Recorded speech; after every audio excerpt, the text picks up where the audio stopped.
ሰላም ጤና ይስጥልን እንደምናላችሁ የተከበራችሁ አድማጮቻችን በተለያዩ ሰበር መረጃዎች ተመልሰናል።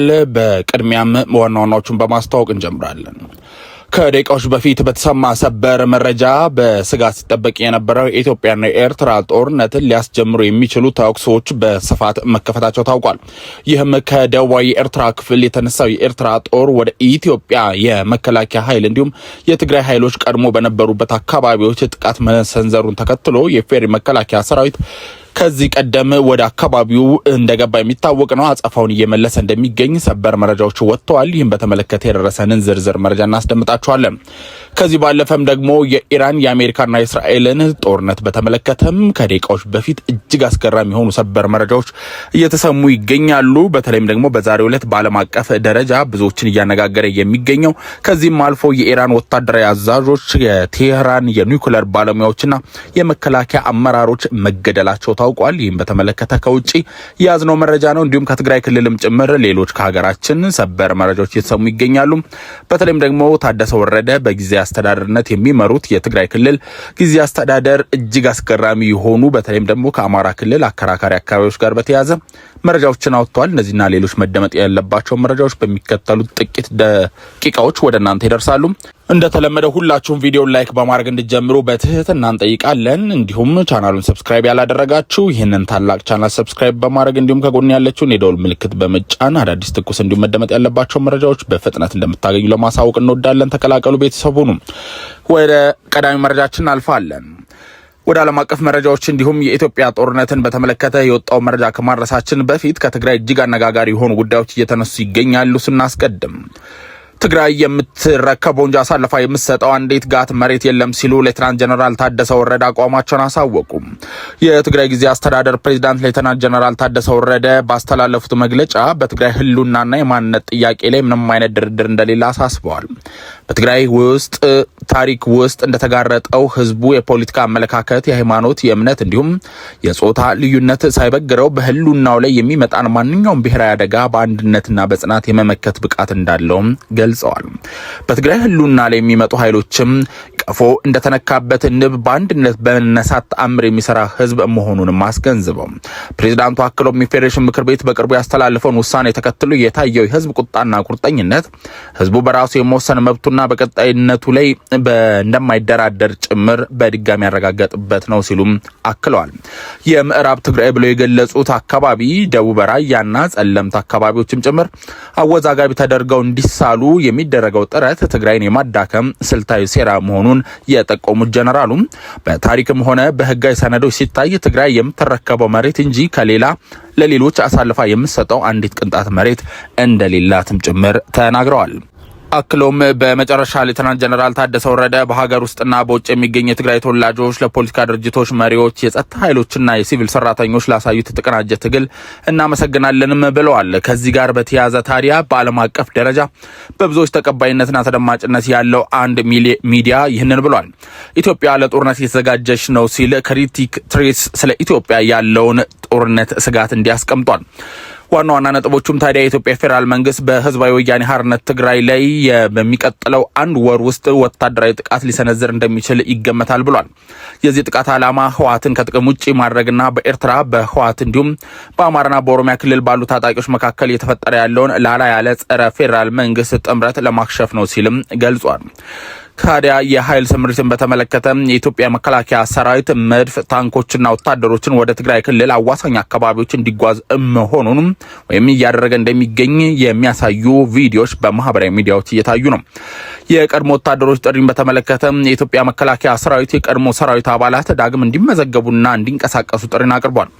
የህወሓት ምላሽም ታዲያ ይህን በተመለከተ ህወሓት ሊቀመንበር ዶክተር ደብረጽዮን ገብረ ሚካኤል የካቲት 10 ቀን በሰጠው መግለጫ መከላከያ በክልሉ ላይ ጦርነት ለመክፈት እየተዘጋጀ ነው ሲልም ገልጿል።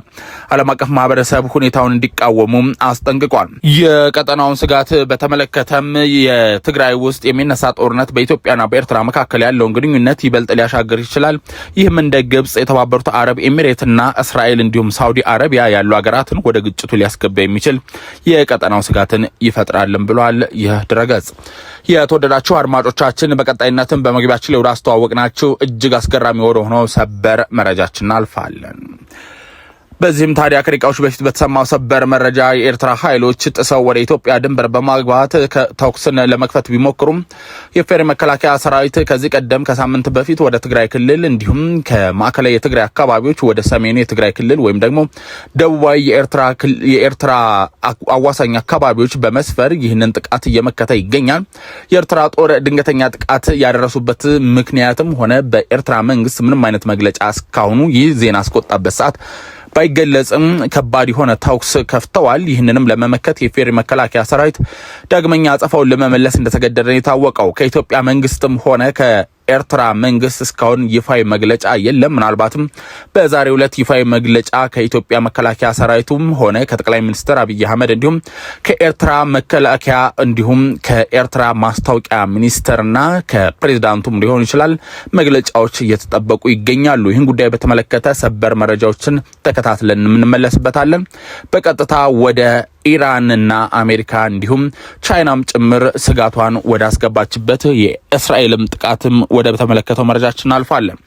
በዛሬው ዕለት በዓለም አቀፍ ደረጃ እጅጉን እያነጋገረ የሚገኘው የሰበር መረጃ በኢራን ወታደራዊ አዛዦች ላይ እንዲሁም በኢራን ላይ ከፍተኛ የሆነ ጥቃት በአሜሪካ መሰንዘሩን በተመለከተ የወጣ መረጃ ሲሆን በመግቢያችን ላይ አጠር አድርገን እንዳስደመጥናችሁ እስራኤል ከአሜሪካ ጋር በመተባበር በኢራን ላይ የአየር ጥቃት መክፈቷን ገልጻለች።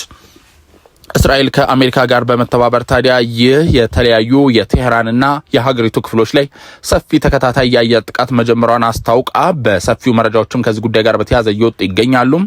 በቴህራን ከተማ ከፍተኛ የፍንዳታ ድምጾችም እየተሰሙ እንደሆነ ታውቋል። ጥቃቱም የኢራንን የደህንነት መዋቅር ሙሉ በሙሉ ለማፈራረስ ያለመ መሆኑን አንድ የአሜሪካ ባለስልጣን ለአልጀዚራ ገልጿል። እስካሁን ባለው መረጃ የኢራን ፕሬዝዳንት መስዑድ መኖሪያ ቤትና የደህንነት ዋና መስሪያ ቤትን ጨምሮ በ30 የተለያዩ ኢላማዎች ላይ ጥቃት መፈጸሙን የእስራኤል መገናኛ ብዙሃኖች ዘግበዋል። የእስራኤል ደህንነት ባለስልጣናት እንደገለጹት ጥቃቱ የኢራን ፕሬዝዳንትን ጨምሮ መላው የኢራን አገዛዝ ኢላማ ያደረገ ሲሆን የሀገሪቱ የበላይ መሪ ኢያቶላ አሊ ካሜሊ ከቴህራን ወጥተው ደህንነቱ ወደ ተጠበቀ ስፍራ እንዲዘዋወሩ መደረጉን የተነገረው። የእስራኤል መረጃዎች እንደሚሉት ከሆነ በፕሬዝዳንቱም የግድያ ሙከራ እየተከናወነ ሲሆን ጥቃቱም በቀን መካሄዱ የኢራንን የኢራን መከላከያ ክፉኛ እንዳስደነገጠን የታወቀው። እስራኤል ለሚቀጥሉት 4 ቀናት የሚቆይ ከፍተኛ የጋራ ጥቃት ለማካሄድ ዝግጅቷን ማጠናቀቋን የገለጸች ሲሆን ከጥቃቱ በኋላም ቴህራን የቀድሞ መልኳን አትይዝም ስትል አስጠንቅቃለች።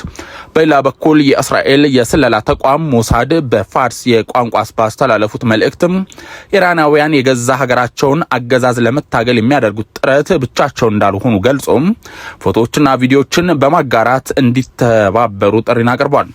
ኒውዮርክ ታይምስ ከአሜሪካ ባለስልጣናትን ጠቅሶ እንደዘገበው ከሆነ አሁኑ ጥቃት ካለፈው ሰኔ ወር ጥቃት እጅጉን የሰፋና ጠንካራ እንደሚሆንም ይጠበቃል ነው የተባለው።